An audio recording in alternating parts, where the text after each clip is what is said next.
Hello and welcome to class. So today we're going to be exploring traditional marketing versus digital marketing. Now, a lot of us already know marketing exists even before digital marketing, and that is the traditional means. Now, today we're going to be discussing the differences between these two. Now, first of all, what is traditional marketing? Now, this is just essentially the marketing that you do offline. Every activity that is targeted towards marketing offline is traditional marketing. What are these examples? We have the print media, the newspapers, magazines, flyers. We have broadcast media, which is the TV, the radio, and we also have outdoor advertising, which are billboards, posters, and finally direct mail, which is much more practiced outside of our country. So this is the use of postcards and brochures, right? So these are typically traditional marketing means. Now, the essence of this part of the course is for us to explore what are the differences between the traditional and the digital marketing, right? So let's get right into that. Now, for traditional marketing, um, like I said, it has to do with offline marketing. That is through physical or broadcast media. And then for the digital marketing, which we had already discussed at the beginning of this course, it is the use of online digital platforms, right, for your marketing services, for your marketing strategies. Now, what are the examples?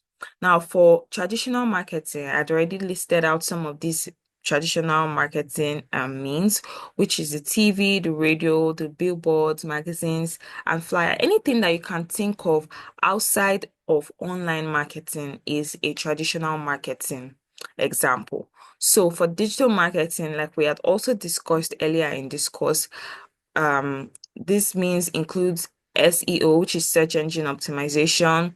We have social media, which is another means of digital marketing, use of Google Ads, email marketing, affiliate marketing, influencer marketing, all of these that involves online platforms, they are all digital marketing examples, right? So what in terms of the audience, what are the differences in terms of the audience? Now, for traditional marketing, it is quite broad and generalized, meaning that it is not targeted towards a specific group of people, right? So, for instance, TV advertisements now, they are not going to show it to you or your family because maybe you are based in Lagos, for instance. So, as long as that TV channel exists in Lagos, Ilorin, Abuja, Abeokuta, it's going to show that to all of these audiences. So the audience is broad, it is generalized. While in the case of digital marketing, it is highly targeted and personalized,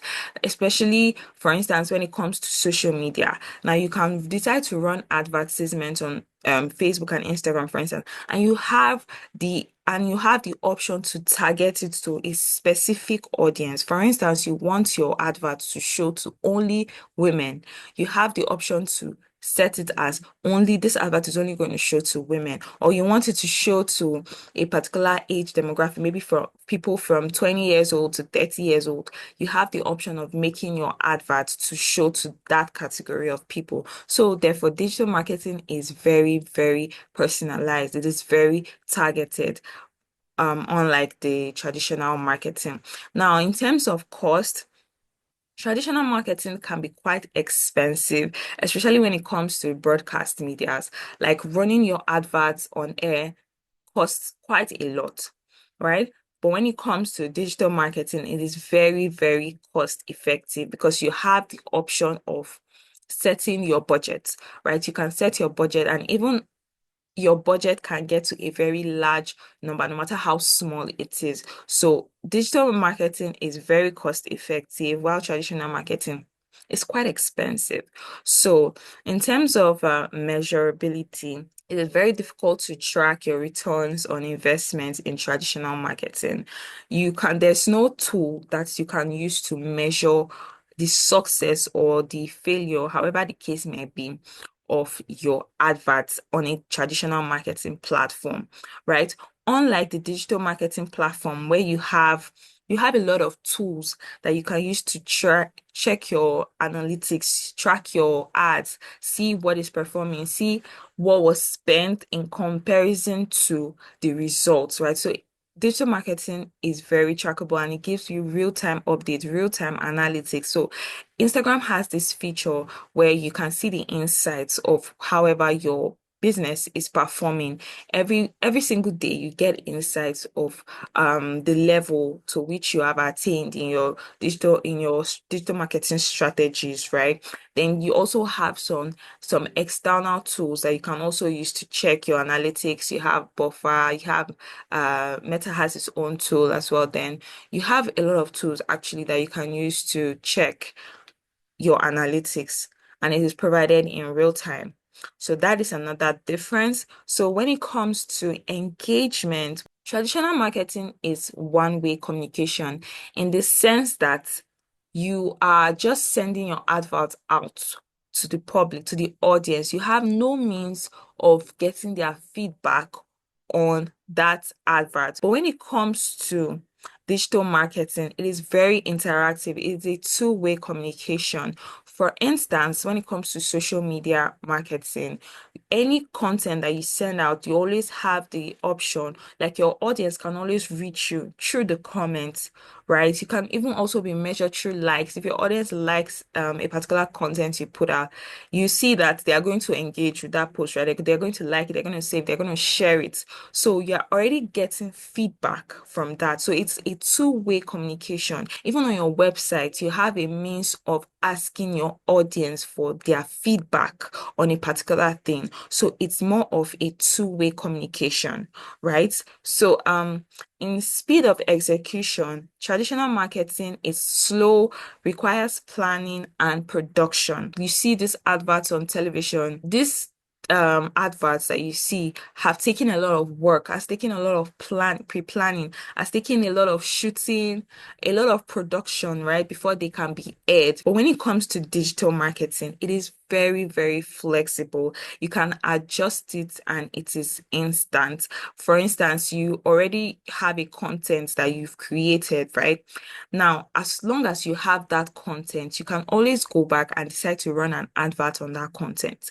Now, if it is a case where oh you need to adjust the caption or whatever, it is adjustable and you can, tailor it to suit whatever message that you're trying to pass. It doesn't require high production or any of that technicalities, right?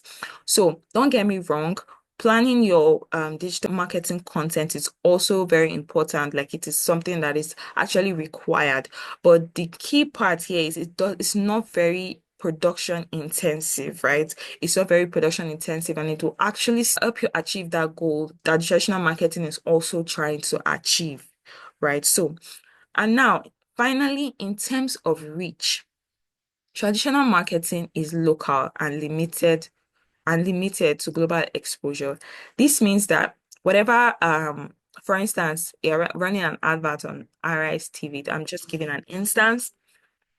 As long as RIS TV is only in Lagos, people in Lagos, this is the audience that is going to see that advert, right? It is limited to that environment. It's limited to wherever the media is based in, right? So it has a local limit, right? But when it comes to digital marketing, you have the option of taking it even beyond your environment. It can be global. So when it comes to targeting your ads, you have the option to target even outside of the country. If you're in Nigeria, for instance, your ads can be targeted to people in the US, people in the UK, people in Canada. You can literally target your ads to whatever location around the world that you want to see it, as long as that is your audience, you can target those people. So you see how very different these two platforms are, right? So this is essentially the differences between traditional marketing and digital marketing. And I guess this already gives you an idea of why a lot of businesses are shifting and are gearing towards the digital marketing strategies, right? So this just goes to show that the digital marketing is the future of marketing. Consumer behavior is constantly shifting, right? So in the past, we've had in the past, for instance, a lot of consumers were only used to shopping in physical stores, right? There was nothing like online stores. A lot of people, a lot of consumers are used to walking into a physical store and shopping. But now consumer behavior has changed, which is something that is actually constant, right? A lot of people are now programmed or are now evolved into shopping online. A lot of people rather sit in the comfort of their homes and make a purchase rather than walking into a physical store. Now, don't get me wrong, there are still a sect of people that rather visit a physical store compared to buying online, but the majority of people have evolved into shopping online. Now, this is an example of a consumer behavior shift. Now, secondly, digital marketing has better ROI and lower costs. ROI simply means return on investment, the money that you make from the money that you spend. So that is the ROI. And like I have said earlier, the return on investment is significantly higher than what you would get compared to a traditional marketing system. Thirdly, scalability. And lastly, the data-driven decision making. This is simple. Like you can use your analytics, you can use data that is gotten from your insights to be able to refine your strategies. This will guide you into making better decisions for your business. For instance, you run an ad on Facebook and then that ad is not performing. For instance, nobody is interacting with the ad, you're not getting conversions. You're not, for instance, it's a messaging ad. Nobody is sending messages, right? Nobody is, even the ones that are sending messages, they're not converting. Now, this is already data, right? You already get the data that, oh, this ad is not really performing the way it should. Now, you use that data to influence your next ad. So whatever it is that you did in the previous ad that didn't work, when you are setting your next ad, you now have to refine it and be, okay, I'm not going to use this because it did not work. Now, that is how you use data to influence your decision making in digital marketing. So, I hope with this you are able to now differentiate between what traditional marketing is and what digital marketing is, and why a lot of businesses are gearing towards digital marketing. So, I will see you in the next class.